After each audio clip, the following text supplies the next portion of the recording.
Hi, everybody. Welcome to TV Skywriter. I'm Pat Murray, your host.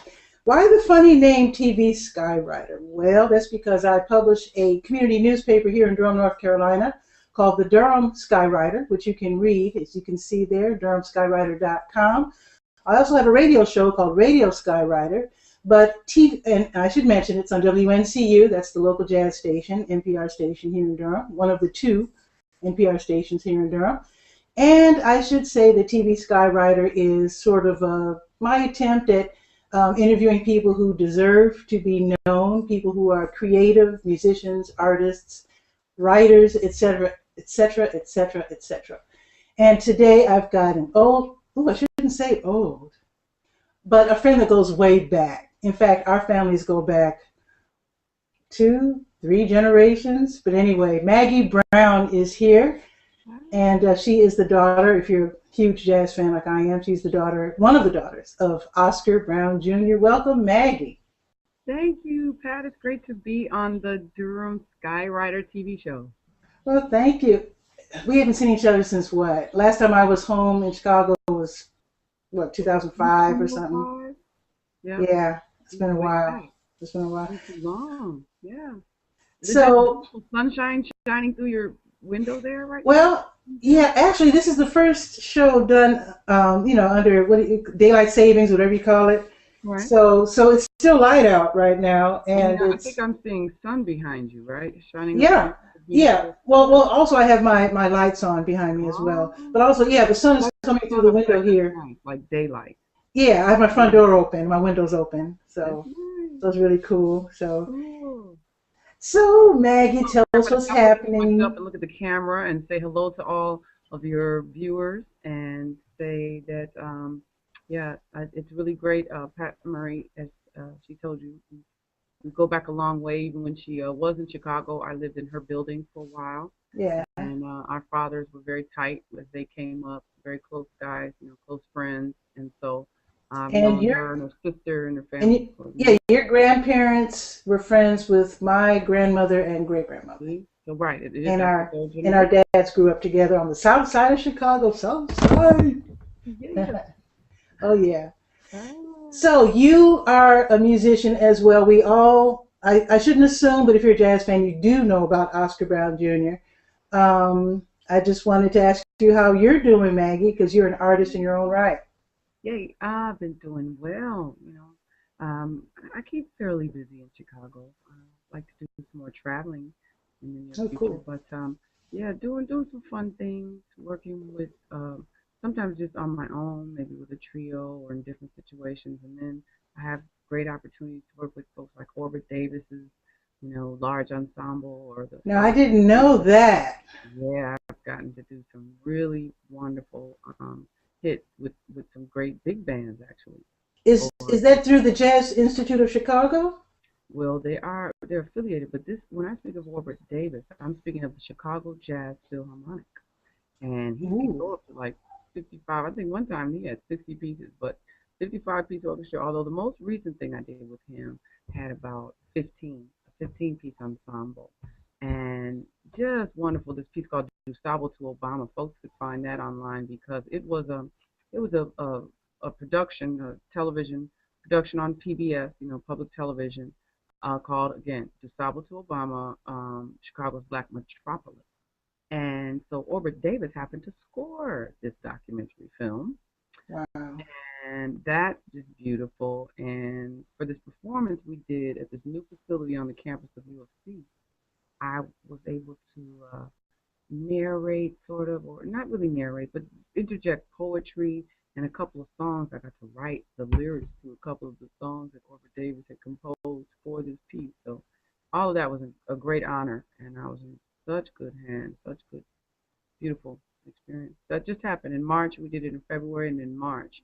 A lot of times he puts on these great productions. Chicago Jazz Philharmonic puts them on, and then we just do it for one event.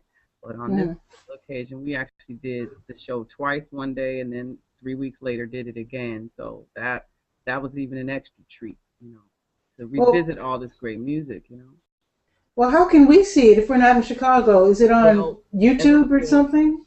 Okay, you would go to Shy Jazz Phil. I know that's that's the abbreviation, but it's the Chicago Jazz Philharmonic.org.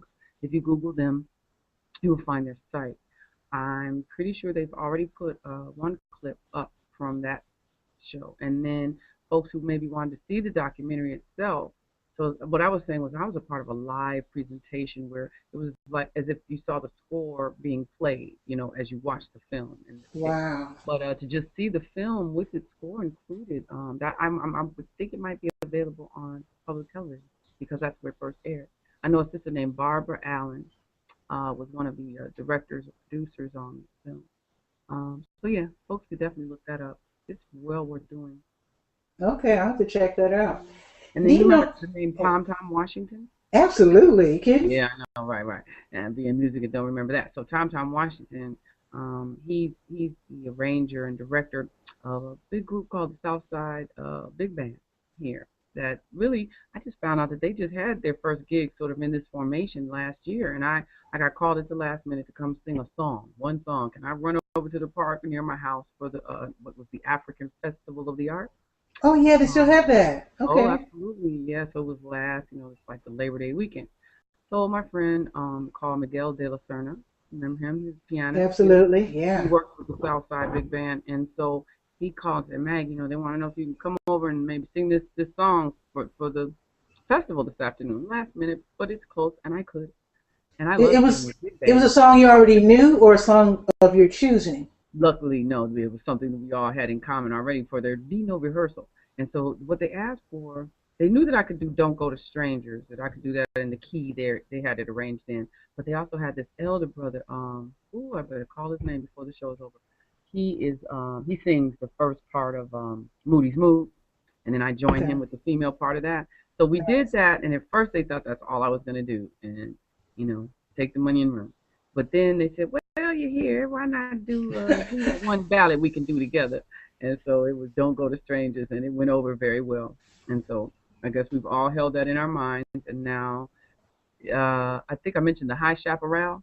Remember that? Oh, my goodness. That club on 70, it's on Stony Island. Because I'm too young. But old school. They're having this fundraiser for the family, the couple. The High Chaparral. Yes, they are still on the set, and there's a event. I still have some High Chaparral posters. Now, see, that's serious. That's good memorabilia. I wish I could get my hands on that for this occasion. Ooh, maybe we can work something out. April 21st here in Chicago. Let's talk. Okay, very good. Next, Madam Skywriter. Well, I just want to know what else is happening in terms of, actually, if you don't mind, Chicago theme, I want to hold this up. Oh, my goodness. I know. Your CD. Mine's autographed, of course. Of course. Well, of course. I know you recorded this a while back, but you would have gotten it when I got it in the mail, right? Because I think I got it when it first came out. Yeah. Yeah, that's what I'm saying. But even though I know a lot of artists kind of, when they record something a while back, they kind of play it off. But I really want you to talk about this because it's a beautiful CD. Well, thank you very much. Yes, we've always said that this is timeless music contained on the From My Window CD. And it's my first effort producing the CD, recording my own, putting it out, and so forth. That's why it's dark and the text is small, and I learned a lot of things about how to do that sort of thing. And one thing I learned was that I thought I should come out and flex my muscles and show my range in terms of, have different genres all on the same CD. Sure. But I learned, again, from that project that you must really kind of narrow it down so that the people who want to market you know what bin to put you in. Are you singing straight ahead jazz vocals, or are you singing in what then was called adult contemporary, and or is it kind of more could lean toward an R&B ballad? So I kind of had the gamut on there, and so actually that's what I like about it, though. And I know, and people who have it love it, and I still get testimonies, and it's so honoring. I just the other day, a girl, sister Aleki's in New York, and she let me know that on Easter she was blasting Feather from her Harlem window, and all the neighbors were like, "Who is that? Turn it up." And so, Wow, yeah, cool. people do, they kind of sometimes latch on to a song, or people's like, I love cleaning up to this, or I love driving to the CD, or, it's timeless music. And so from my window was my first time making a CD. 9 of the songs on the CD are by my father, and 2 are by my late brother Oscar the Third. And he played on it. Oscar the Yeah. Third played on it. Yeah, and I discovered this great thing. Yeah, if anybody wants to know like Oscar Brown the Third, I'm speaking to my brother now. He was killed in 1996 by a drunk driver on Lakeshore Drive. Yeah. Drunk driver Yeah. car accident in Yeah. Chicago. And so, but there's this great thing on the web I found about with my brother and my family actually. So maybe I should tell everybody to you go to Google, you put Oscar Brown and then 3 small i's, like lowercase i's, and then when you Okay. click on that, then you go further down and it'll say something like Oscar Brown Jr. and family, like raw slices of something, because it's a concert of us. And man, it gives a lot of light, sheds a lot of light on the family actually, because it's myself, my father, Oscar Brown Jr., Oscar Brown the Third, Jean Pace, my dad's wife, and my younger sister Africa, as well Okay. as Coco. You remember Calvin Coco Brunson? Absolutely. We were in Kenwood High Playing School together. jamming. They were just cutting up. It was great. So who filmed this and who put it online? Ooh, I should remember his name. I should remember all of that. And I looked at it online when I watched it, but I didn't write it down. So And I will. you came across it just by chance. I really, really did. Yeah, I really did. Oh, and then for other viewers of yours who don't know who Oscar Brown Jr. is, maybe one good introductory point is to go to Deaf Poetry. Deaf Poetry site. Oh, there you go. There, yep. Live every minute. Yep. Was Yep, this that's was this his him. last CD? This was the last CD with that no, the last actual CD was he and I live in concert. It's called We're Live. And that was the Oh, second thing I produced through my label. oh, this one. Yeah. Okay, Oscar okay, and this one. Maggie, We're Live. And that's been repackaged and redone. I got distribution. People can go to ESP disc. ESP like in Paul, DISK .com, and I think find the CD We're Live. It's repackaged with liner notes, and I did some stuff. Got it, a person to write about it, and I wrote about the experience because I produced it, and it was a live concert, and it was ended up being the last thing to have recorded. Well, I didn't know you produced that. Well, Hmm. how you learn how to do that? I didn't know you produced it. Well, you sometimes you have to in order to get things done. You just have to figure out what it is that has to get done, and that's what a Mm. producer does. They put it all together, like whether it's producing a record and deciding, oh, okay, from all the way from picking the material to who's gonna arrange it or getting the charts done or hooking up the musicians and the studio time and making sure people are paid and that rehearsals go down. And I mean that is a producer. Or if it's like doing a show and maybe I'm involving more than just myself and my band, maybe some cast members or family members, young people. So that ends up being production. And really, realize that I came up around that, watching Dad do it, and others like him, um, put shows together, Hmm. stuff like Hmm. that. So, So, what's your plans for the near future? Because I every now and then I hear from Jazz Institute of Chicago that you're appearing mhm. here, or my sister Cookie tells me you're appearing there. Yeah. So what are you up to these days? These days, I am, as I said, doing some things with the groups like Southside Big Band, um, working on deciding on what material to record because I keep going back and forth between songs with my dad, or I've been wanting to do an Abby Lincoln tribute CD, and then there's this thing that I've been Are doing. you going to really do that? I'm going to do all of these things and just Okay. decide which order. Yes. Do you have to hook up with people in New York to do the Abby Lincoln thing? The Schomburg people, or You what? never know. You never know. Things like that might, transpire. I think I have the honor of going next month in May, invited by great pianist Mark Carey, great pianist and composer Mark Carey.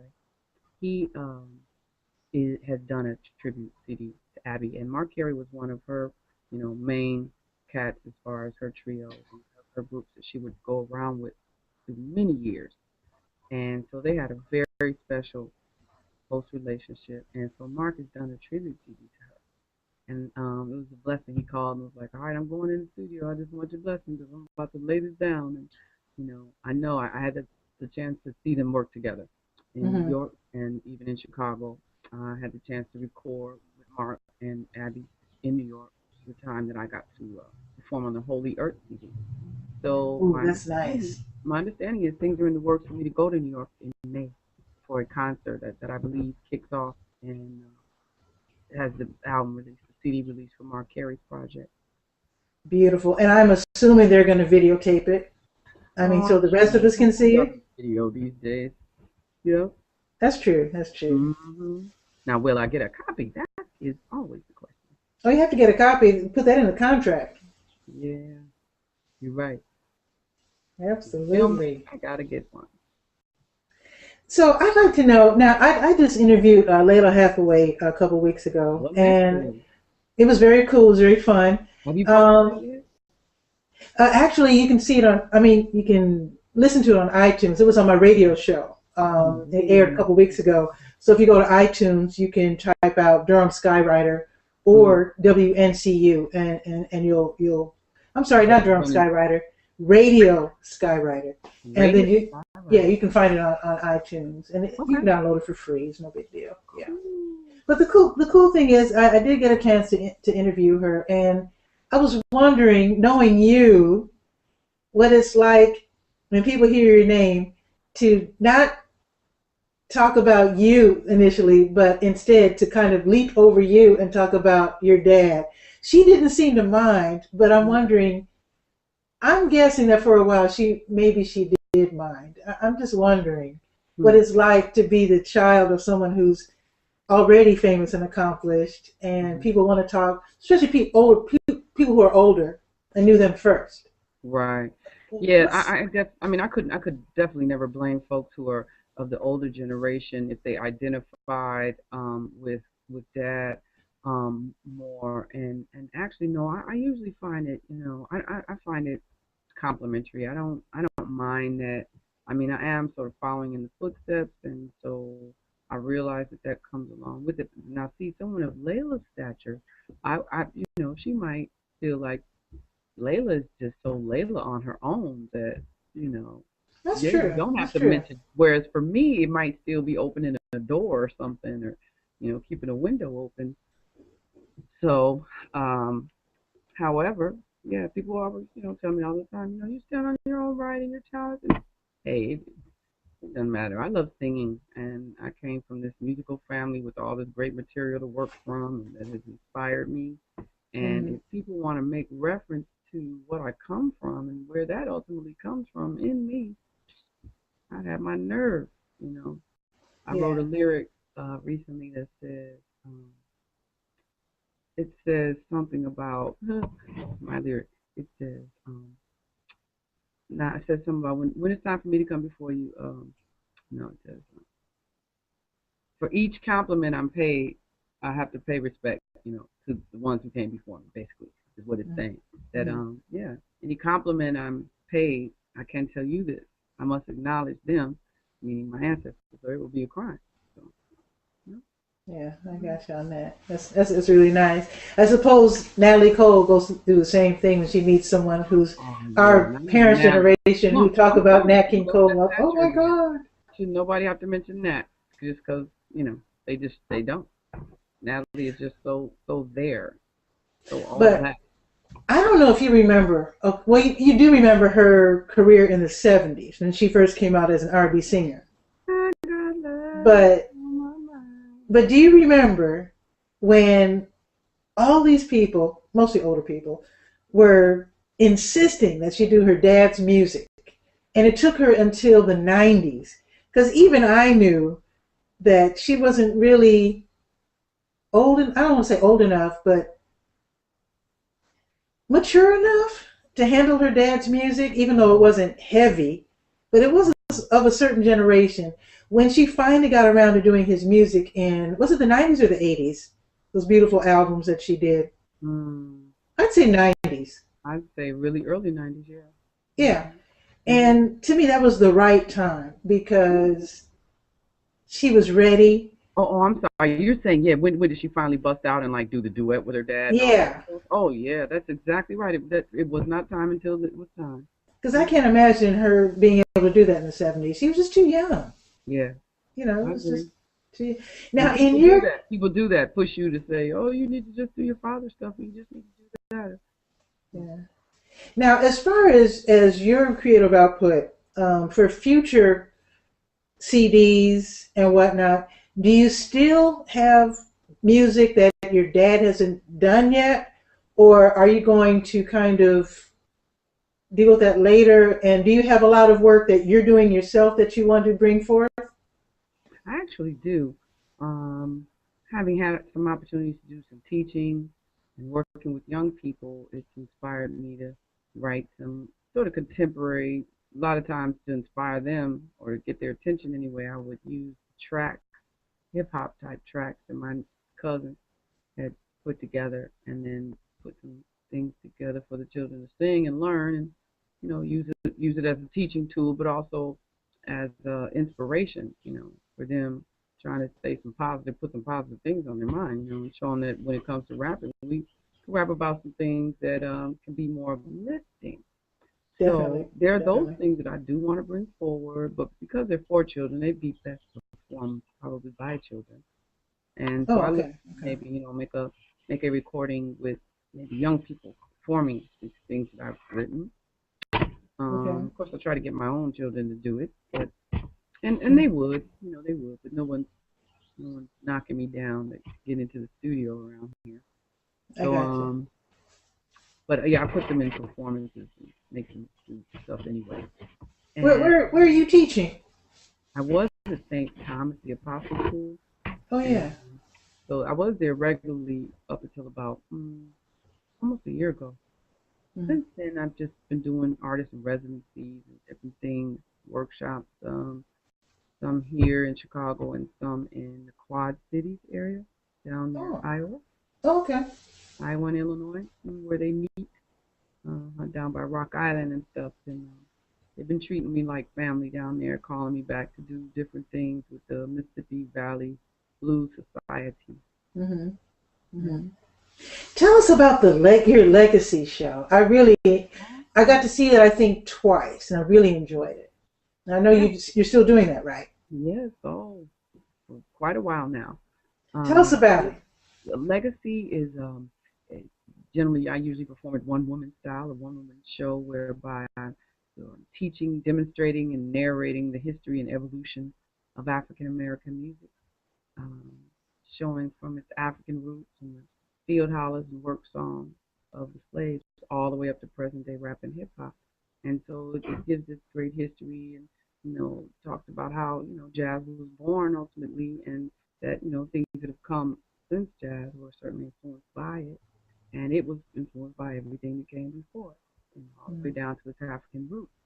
And just pointing to this American experience because this is where this happened, and it's the kind of it's an interactive show. It's something that I do in schools, although I've presented it for corporations or libraries or what have you. So yeah, I'd like to travel around the schools. I'm interested in hooking up maybe like a tour of historically black colleges, really just college circuit period, but especially historically black colleges because it is That would be awesome. intimately related. Yeah, and so I need to hit your town. That's right. Come Definitely. that way. You know who was just here? Common was just here. North Carolina Ooh. Central University brought him here, and nobody had to pay. And he gave a speech on kind of like a motivational speech on finding Mhm. your greatness. Finding And your greatness. yeah, it was awesome. Yay! It was awesome. I bet. So, so maybe, I mean, I don't know. Well, we just had some special events. I say we. I'm not part of the university, but my Mhm. radio show is on campus, so I tend to say Right. we. But I think that was part of like convocation or whatever. So maybe you can connect with some of the HBCUs and just see what kind of programming they do around Yeah. convocation time, because your work is very it's instructional, it's uplifting, it's historical and hysterical. No, it's really great. I think even though you probably do your show more for little younger people, I still think that the older kids, so kids, Right. can benefit as well. It's amazing how a lot of young people just don't know much beyond what they hear on the King, radio. Malcolm X, Harry Tubman, right? Yeah, but I mean in terms of music, Oh. they don't know. Like I'm a DJ, and when I'm meeting with people, talking about their special events, very often I'll say, "Yeah, we want something old school." And I'm Old thinking school. old school. I'm thinking Motown, right? And they're Right. thinking of, Eminem, right? yeah. So, and a lot of people just don't know beyond what they grew up with, and they Right. really need to hear and see You legacy. need to find out who's being sampled, because a lot of times they're just listening to something that came out before. You know what? That is funny. You should say that because a lot of times I'm playing a song and I see heads pop up and they're like, they're waiting for the rap, and they're like, what happened to the rap? I'm like, no, this is Patrice Rushen, or this is George Duke. This is the original song. Yeah. And they're like, who's that? They're waiting for you to mix something on top of. You better find something to mix in on top of that. A lot of times they're just really surprised. So, Original version. and well, actually, we do have a couple of jazz stations here in the Durham area. North Carolina Central University has a jazz station, and Shaw University in Raleigh has a jazz station, both Okay. NPR. So actually, jazz is popular here in a way, and there are some of the middle schools in the area have jazz bands. Mhm. High Well, I probably schools, need to hit your town. yeah. Oh yeah, you gotta. Durham is happening. You gotta come Hmm. see us. I know the time I came there, it's just beautiful. Yeah. I Yeah. didn't spend enough time there for the National Black Theater Festival, maybe? Oh yeah, that was Winston-Salem. Yeah. Oh, that Which, was Winston or was Salem. that Greensboro? Wait a minute. I think it was Winston. Okay. Well, that's a beautiful town too. I've been there maybe twice or three Oh, so I haven't even times. been around. So, Sorry. but you have to come see us in Durham. In fact, I'm hoping that North Carolina Central University brings more. And in fact, Duke University is real good at bringing jazz to the area. It's amazing. I mean, Duke University and UNC Chapel Hill, University of North Carolina at Chapel Hill. Hmm. Both Duke and UNC and NCCU, or rather all three, I have to say they're great in bringing in not just jazz artists, but Brazilian. I just saw Gilberto Gil. Ooh, Um, Latin. Eddie Palmieri was here. I mean, that's wonderful.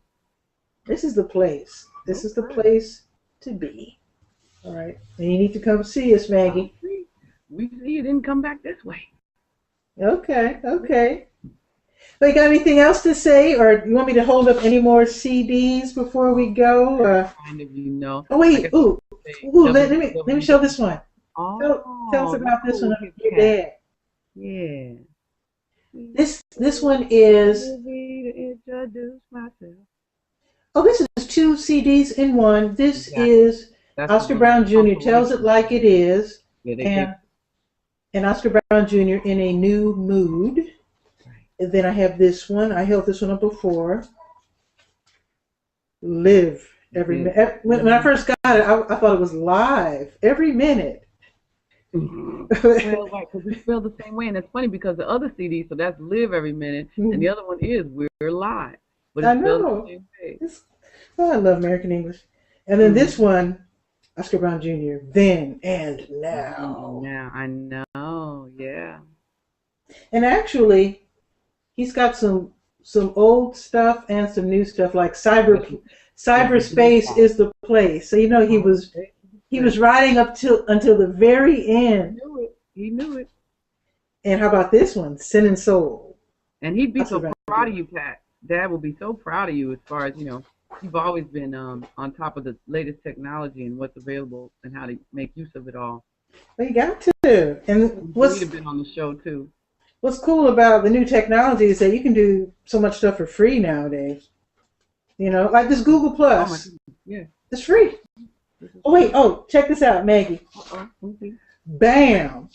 Boom. And that's funny. I was just talking to a man, Melvin, about the Joy production. He was saying he had the album, and I Yeah. had that picture in my head today. So Let's see, there it VUCA. is. Yeah. Awesome. And okay, this is my first Oscar Brown Jr. album I ever bought. Kablam. Wow. Finding a new friend. Yeah, with this guy named Luis Henrique. Did that help you become such a great? Did that help your affinity for the Latin music and samba and stuff? Well, yes, because as you can see by the hole in the album here, back when I was a kid in high school, remember Spin It Records in Hyde Park?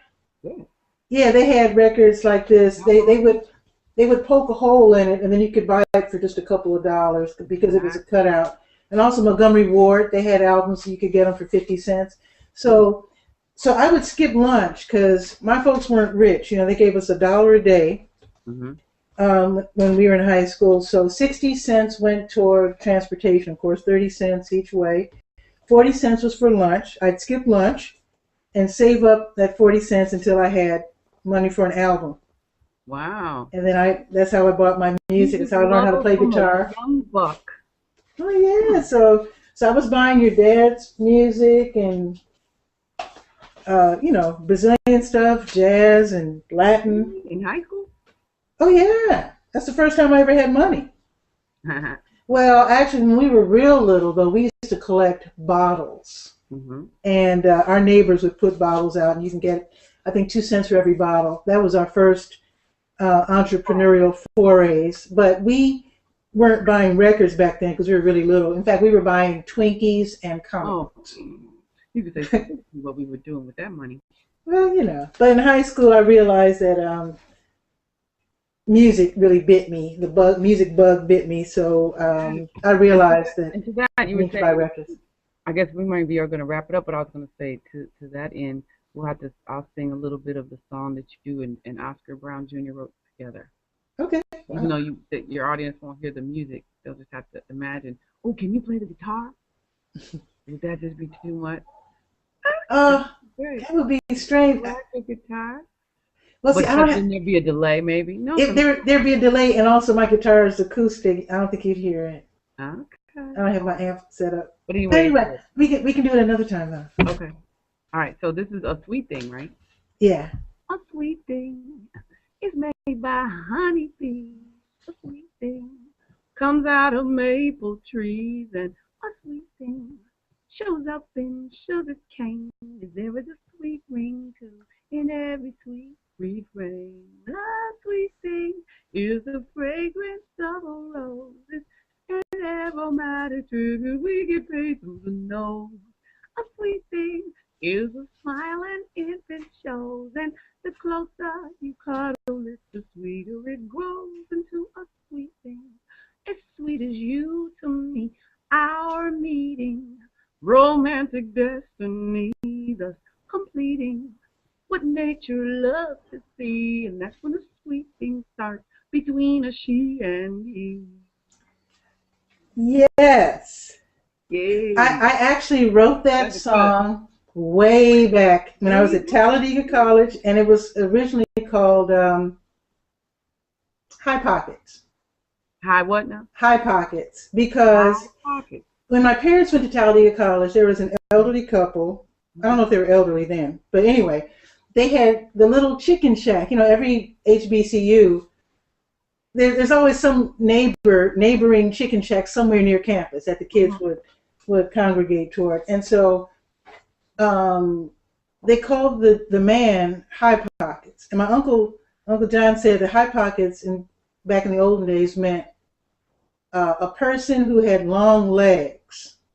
So that means that the pockets were high up on their body.